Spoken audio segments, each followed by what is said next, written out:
ഇന്നൊരു നാടൻ പട്ടിക്കൂടിന്റെ വർക്കുമായിട്ട് വന്നിട്ടുള്ളത്. ചെലവ് കുറഞ്ഞ രീതിയിൽ ഒരു പട്ടിക്കൂട്. അതായത് വീടുകളിൽ ഇപ്പൊ എല്ലായിടത്തും പട്ടിക്കൂടാണല്ലോ, ആവശ്യമുള്ള സാധനമാണല്ലോ. ഇപ്പൊ 2 കള്ളിയുള്ള ഒരു പട്ടിക്കൂട് ചെലവ് കുറച്ച് സെറ്റ് ചെയ്തിട്ടുള്ള അതിന്റെ ഡിസൈനും കാര്യങ്ങളൊക്കെയാണ് നമ്മൾ ഇന്ന് പരിചയപ്പെടുത്താൻ പോകുന്നത്. ഇന്നത്തെ പട്ടിക്കൂടിന്റെ പ്രത്യേകത എന്ന് വെച്ച് കഴിഞ്ഞാൽ ഇത് 2 കള്ളിയാണ്. അതായത് 2 അത്യാവശ്യം വലിപ്പമുള്ള പട്ടിയിടാൻ പറ്റുന്ന രീതിയിലുള്ള 2 കള്ളിയുള്ള രീതിയിലുള്ള ഒരു പട്ടിക്കൂടാണ് ഉണ്ടാക്കാൻ പോകുന്നത്. പട്ടിക്കൂടൊക്കെ ഉണ്ടാക്കുമ്പോൾ മെയിൻ പ്രശ്നം എന്ന് വെച്ച് കഴിഞ്ഞാൽ എല്ലാവരും ഈ വീടുകളിൽ ഫിക്സഡ് ആക്കി വെക്കുന്നതാണ് എപ്പോഴും ലാസ്റ്റിങ് കിട്ടുന്നതും എല്ലാം. പക്ഷേ ചില ആളുകൾക്ക് ഇപ്പം ചെറിയ വീടൊക്കെ ആണെങ്കിൽ, ചെറിയ സ്ഥലത്തൊക്കെ വീട് ചെയ്യുന്നവർക്ക് പട്ടിക്കൂട് ഫിക്സ് ആക്കി വെക്കൽ നടക്കില്ല. നമ്മുടെ ആവശ്യം കഴിയുമ്പോൾ എടുത്ത് മാറണം തോന്നിക്കഴിഞ്ഞാൽ എടുത്ത് മാറ്റമൊക്കെ ചെയ്യേണ്ടി വരുമ്പോൾ ഇങ്ങനെയുള്ള പട്ടിക്കൂട് ചെയ്യുക അല്ലാതെ വേറെ നിവൃത്തിയില്ല. ഫിക്സ് ആക്കി വെക്കുന്നതാണ് എപ്പോഴും നല്ലത്. അക്കാര്യത്തിൽ നമുക്കും സംശയമില്ല. കാരണം നമ്മൾ വേസ്റ്റ് ക്ലീനിങ്ങും കാര്യങ്ങളെല്ലാം എപ്പോഴും എളുപ്പം കിട്ടുന്നത് ഒരു സ്ഥലത്ത് ഫിക്സ് ആക്കി വെച്ച് അതിന് ഒരു വേസ്റ്റ് ടാങ്കൊക്കെ കൊടുത്ത് ചെയ്യുകയാണെങ്കിൽ എപ്പോഴും അതിനനുസരിച്ച് നീറ്റായിട്ട് കിടക്കും. പക്ഷേ ചില സന്ദർഭങ്ങളിൽ നമുക്കത് സാധിക്കാതെ പോകുന്ന വീടുകളുണ്ടല്ലോ, അങ്ങനെയുള്ളവർക്ക് വേണ്ടിയിട്ടാണ് നമ്മൾ ഇങ്ങനെയുള്ള പട്ടിക്കൂട് ചെയ്യുന്നത്. അപ്പോൾ ഇത് ചെയ്തിരിക്കുന്നത് മൊത്തം സൈഡ് ഫുൾ ആംഗുലർ ഫ്രെയിമിലാണ്. അപ്പം കാണാൻ ലേശം ലുക്ക് കുറവുണ്ടാകുന്നേ ഉള്ളൂ. പൈപ്പിൻ്റെ ഫ്രെയിമിലൊക്കെ ആകുന്നതിനെക്കാളും എപ്പോഴും ലാസ്റ്റിങ് കിട്ടുന്ന ആംഗുലർ ഫ്രെയിം ആയിരിക്കും. ആംഗുലർ ഫ്രെയിമിൽ ചെയ്തിട്ട് സ്ക്വയർ കമ്പിയിൽ കമ്പി വെച്ചിട്ട്, അതായത് 10 mm സ്ക്വയർ വെച്ചിട്ടാണ് നമ്മൾ ഇതിൻ്റെ കമ്പിയൊക്കെ ചെയ്തിരിക്കുന്നത്. ഇത് അത്യാവശ്യം ഒരു ചെറിയ പട്ടിക്കും വലിയ പട്ടിക്കൊക്കെ പറ്റും. അങ്ങനെയുള്ള രീതിയിലാണ് ചെയ്തിരിക്കുന്നത്. പൈപ്പ് വെച്ചിട്ട് മിക്കവരും ആവശ്യപ്പെടുന്നത് പൈപ്പ് കൊണ്ടൊരു പട്ടിക്കൂട് ആക്കി കഴിഞ്ഞ് തരുമോ എന്നുള്ളതാണ്. പൈപ്പ് വെച്ച് ആക്കുന്നതിനുള്ള കുഴപ്പമെന്ന് വെച്ച് കഴിഞ്ഞാൽ പൈപ്പിന് പറഞ്ഞാൽ ഗേജ് കുറവല്ലേ, കട്ടി അത്രയൊക്കെ അല്ലേ നമുക്ക് കിട്ടുള്ളൂ. അപ്പോൾ അങ്ങനെ വെച്ച് ആക്കി കഴിഞ്ഞാൽ പെട്ടെന്ന് കംപ്ലൈൻ്റ് ആകുന്നു. അപ്പോൾ കംപ്ലൈൻറ്റ് കുറഞ്ഞിരിക്കാൻ വേണ്ടിയിട്ടാണ് നമ്മൾ ഇങ്ങനെയുള്ള സാധനങ്ങൾ ഉപയോഗിക്കുന്നത്. പട്ടിക്കൂട് എങ്ങനെയാണെങ്കിലും മെയിൻറ്റെയിൻ ചെയ്തില്ലെങ്കിൽ ഈ സംഭവങ്ങളൊക്കെ പെട്ടെന്ന് പോകും. അങ്ങനെ ഒരു വിഷയങ്ങളൂടി ഉണ്ട്. കാരണം ഓരോ വർഷം കൂടുമ്പോഴൊക്കെ ഒന്ന് ക്ലീനാക്കി പെയിൻ്റൊക്കെ അടിച്ച് കഴിഞ്ഞാൽ ഇത് എത്ര വർഷം വേണമെങ്കിലും പോകും.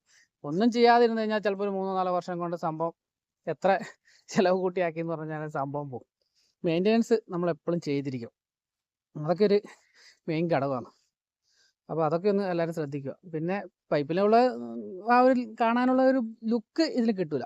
പട്ടിക്കൂടിന് ചെയ്യേണ്ടത് എന്ന് പറഞ്ഞാൽ ടോപ്പ് വശം നമ്മളെപ്പോഴും ഓട് ചെയ്യാൻ ശ്രമിക്കുക. ഈ വാർപ്പ് കോൺക്രീറ്റ് ഷീറ്റ് അങ്ങനെയുള്ള സംഭവങ്ങളൊന്നും ഉപയോഗിക്കാതിരിക്കുക. പട്ടിക്ക് ചൂടൊക്കെ ഭയങ്കര, നമ്മൾ മനുഷ്യന്മാരാണെങ്കിലും ചൂട് ഭയങ്കര ബുദ്ധിമുട്ടല്ലേ. അതുപോലെ തന്നെ ചൂടിനെ പട്ടിക്കും നമ്മൾ അതിനനുസരിച്ച് നല്ല രീതിയിൽ സംഭവങ്ങൾ ചെയ്ത് കൊടുക്കുക.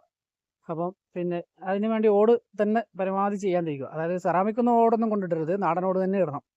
സെറാമിക് ഓടൊക്കെ ഇട്ട് കഴിഞ്ഞാൽ ചൂട് അതിനെക്കാളും കൂടുതലായിരിക്കും.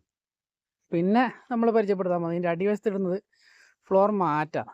അപ്പോൾ മാറ്റ് പട്ടിക്കൂട് ആട്ടിൻകൂട് എന്നൊക്കെ ഇടുന്ന ടൈപ്പിലുള്ള മാറ്റ് കിട്ടും. അപ്പോൾ ആ സാധനമാണ് നമ്മൾ അതിൻ്റെ അടിയിൽ ഫ്ലോറിൽ ഇടാൻ പോകുന്നത്. അപ്പം അതും കൂടി ഒന്ന് ചെയ്യുക. അപ്പം അല്ലാതെ എന്ന് പറഞ്ഞു കഴിഞ്ഞാൽ ടൈലൊക്കെ ഇട്ട് കഴിഞ്ഞാൽ തണുപ്പ് കാര്യങ്ങളൊക്കെ വരും. ഇടേണ്ട പലകയാണ്. പലക എല്ലാവർക്കും അവൈലബിൾ അല്ലാത്തതുകൊണ്ട് ഇപ്പം ഇങ്ങനെയുള്ള ഒരു മെറ്റീരിയൽ വരുന്നുണ്ട്. കടിച്ച് പൊട്ടിക്കുമോ എന്ന് വെച്ച് കഴിഞ്ഞാൽ ചില പട്ടികൾ കടിച്ച് പൊട്ടിക്കുന്നുണ്ടെന്നൊക്കെ പറയുന്നുണ്ട്, വലിയ സംഭവങ്ങളൊക്കെ ഉള്ള പട്ടികൾ. നോർമൽ പട്ടികളൊന്നും അങ്ങനത്തെ വിഷയങ്ങളൊന്നും വരുന്നില്ല.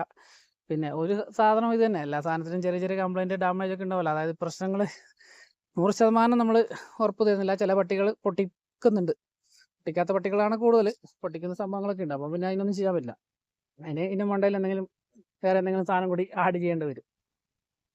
അപ്പോൾ ഇങ്ങനെയുള്ള സംഭവത്തിൽ ചെയ്തെടുത്തൊരു നീറ്റായിട്ടുള്ളൊരു പട്ടിക്കൂടായത്. ഇതിന് മൊത്തത്തിൽ ചിലവ് വരുന്നത് 22,000 രൂപ ചിലവാണ്. അതായത് ഫുള്ള് ഓടൊക്കെ ഇട്ട് കഴിയുമ്പോൾ ഉള്ള ചിലവാണ് എത്രയും റേറ്റ് വരുന്നത്. 22,000 രൂപയ്ക്ക് നമ്മൾ മൊത്തത്തിൽ ചെയ്ത് കൊടുക്കുന്നൊരു വർക്കാണ്.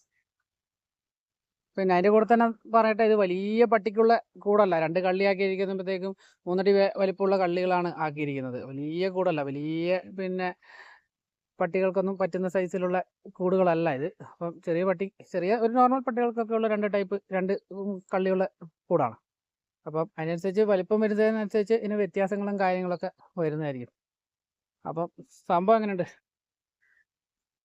അപ്പോൾ അതുപോലെ തന്നെ പട്ടിക്കൂടൊക്കെ വാങ്ങിക്കഴിയുമ്പോൾ തന്നെ നമ്മൾ കടക്കാരിപ്പം നമ്മൾ വാങ്ങുന്ന സ്ഥലത്തു നിന്നൊക്കെ ഒരു കോട്ട് പെയിൻറ്റോ അല്ല ഒരു കോട്ട് പ്രൈമറൊക്കെ അടിച്ചൊക്കെ തരുള്ളൂ. ഒരു 2 കോട്ട് പെയിൻറ്റ് ആദ്യം തന്നെ അടിച്ച് സംഭവം ചെയ്യാൻ ശ്രമിക്കുക. പിന്നീട് ഇത് പെയിൻ്റൊന്നും അടിക്കാൻ ആരും മെനക്കെടില്ല. അതൊരു ഭയങ്കര പ്രശ്നം തന്നെയാണ്.